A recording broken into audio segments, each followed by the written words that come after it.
This video might get me in trouble, and Green Day fans are not going to like the order I put these in. The album you expect to be number one, it's not going to be number one. I actually think that one is a little overrated. But with that being said, today I'm ranking the albums by Green Day. I'm only ranking the studio albums, not any live albums, EPs, or greatest hits compilations. I'm including the new one called Saviors, so let's see where that one falls. I got 14 albums to rank, so let me get into it. Coming in at number 14 is Father of All Motherfuckers, released on February 7, 2020 through Reprise Records, produced by Butch Walker, Chris Dugan. I was involved in an episode of Is It That Bad on the Chill Dude on the Couches channel. We spoke about this album, and it's not good. They were going for that garage rock sound. They should have known that this style of music doesn't work with a band. There are a lot of problems. First of all, the album cover is pretty bad. They took part of the image of American Idiot and they cropped it and they put blood on it and put a unicorn on it, and that's just bad to start with. And then the songs, the album opener, Father of All, it just doesn't sound like Green Day. The falsetto vocals don't work. Kind of sounds like those garage rock revival bands from the 2000s, like The Killers. It's also overproduced, and then we have the song I Was a Teenager. The song just has a bad title. It's just grammatically incorrect. Stab You in the Heart. Sounds like they're trying to sing that rock and roll from the 50s. But it just pretty much takes the same rhythm from Hippie Hippie Shakes by the Swinging Blue Jeans. And it's a short album. It's 26 minutes long. It's just not good. But the next albums after this are not going to be that bad. Coming in at number 13 is Dos. This was released on November 9th, 2012. This was supposed to be another garage rock album, speaking of that. Probably my least favorite of the trilogy from 2012. I found the lyrics cringy. The track Amy is dedicated to Amy Winehouse. The song Nightlife features guest vocals from Lady Cobra of the band Mystic Knights of the Cobra. The song Lazy Bones reminded me of the band The Strokes. The song Baby Eyes has almost like a Nirvana grunge sound. It's okay, but there's nothing really on it that stands out. Coming in at number 12 is Trey.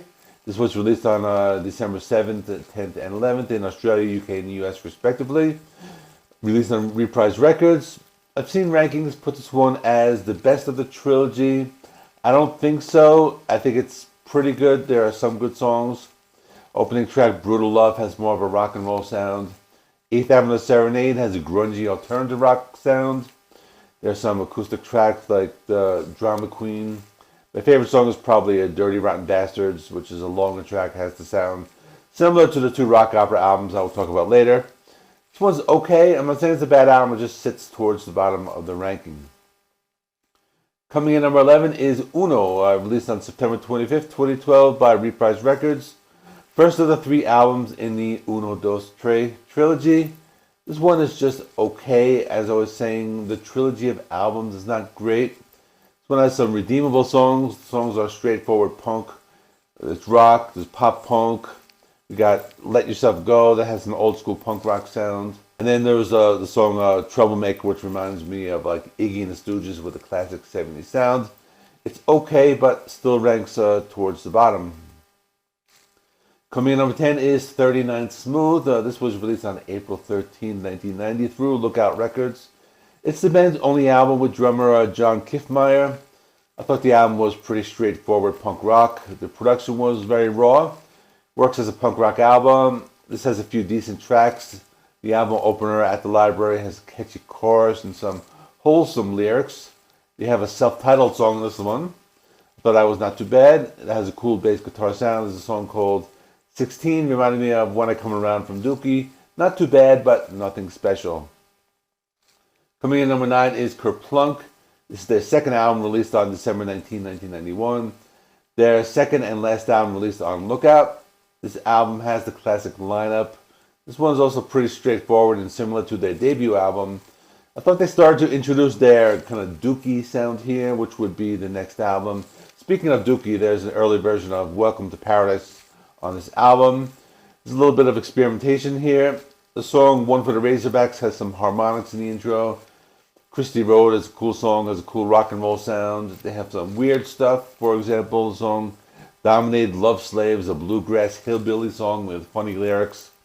The song No One Knows has an acoustic guitar intro, and some versions of the album have a cover of The Who's My Generation. Coming in number 8 is Revolution Radio, released on October 7th, 2016 through Reprise Records. It was self-produced. First released since 2009's 21st Century Breakdown, not to be produced by longtime producer Rob Cavallo. Also the first since said album to be recorded as a trio. I listened to this for the first time in preparation for this ranking, and I thought it was pretty good. It's more of a throwback to that sound similar to the album from the 2000s, Warning.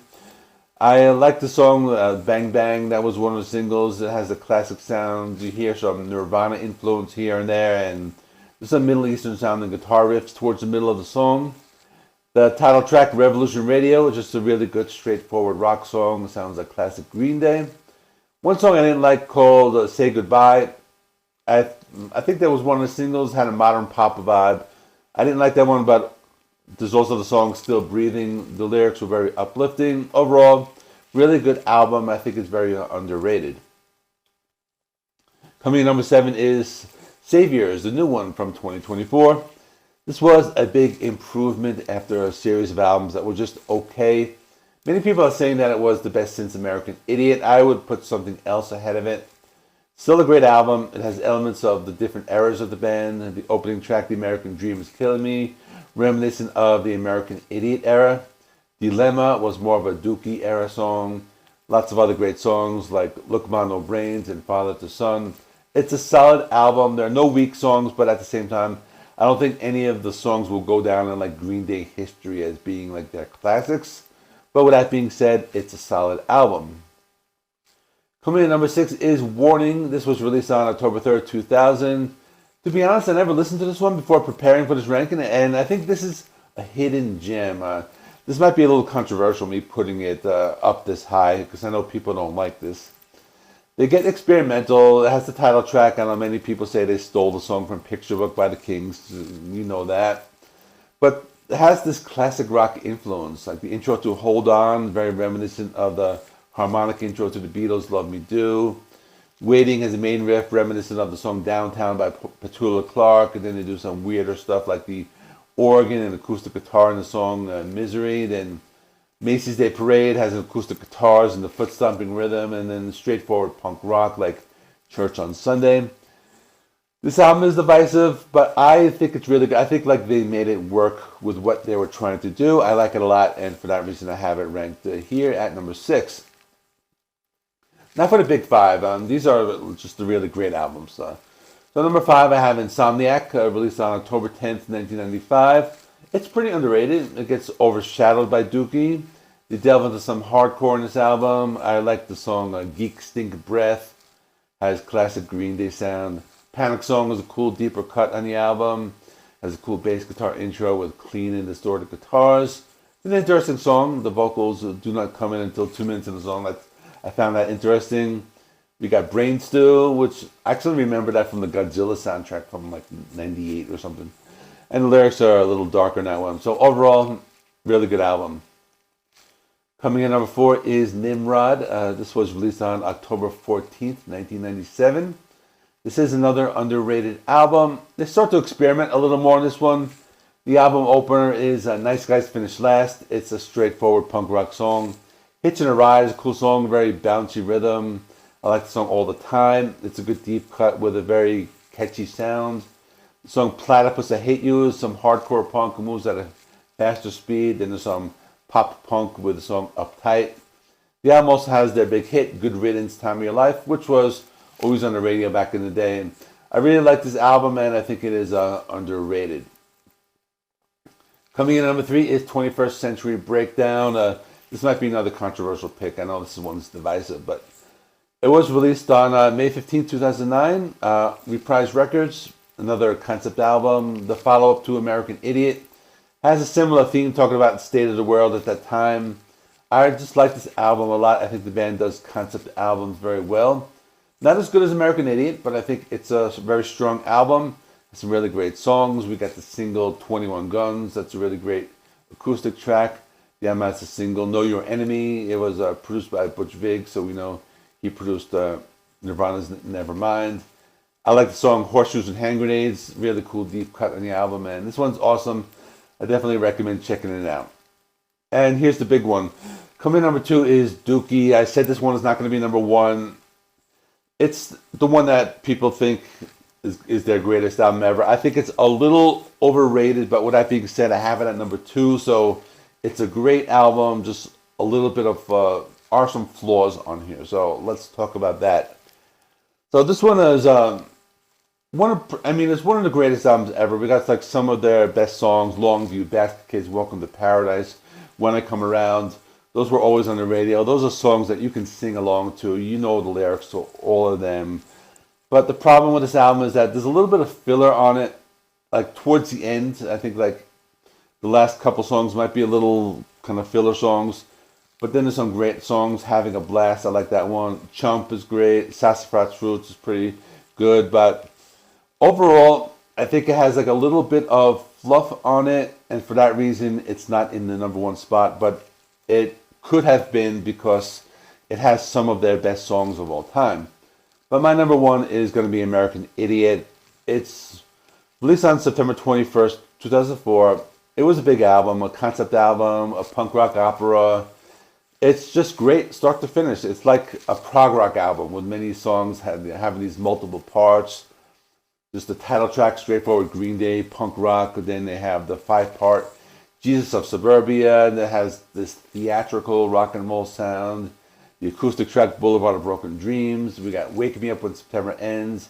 Then the 5-part song called Homecoming. It's just great start to finish. Like I can put on the CD, listen to it front to back. It's over an hour long. The length doesn't bother me. And it's just something I really love. And I think this is their perfect album. That's why I have it at number 1. And that's it. So let me know your ranking in the comments. Please check out my full review of Saviors. It's going to be right there. Please like this video. Helps me with the YouTube algorithm. Please subscribe if you're not already. I do rock and metal reviews. I will see you in the next one.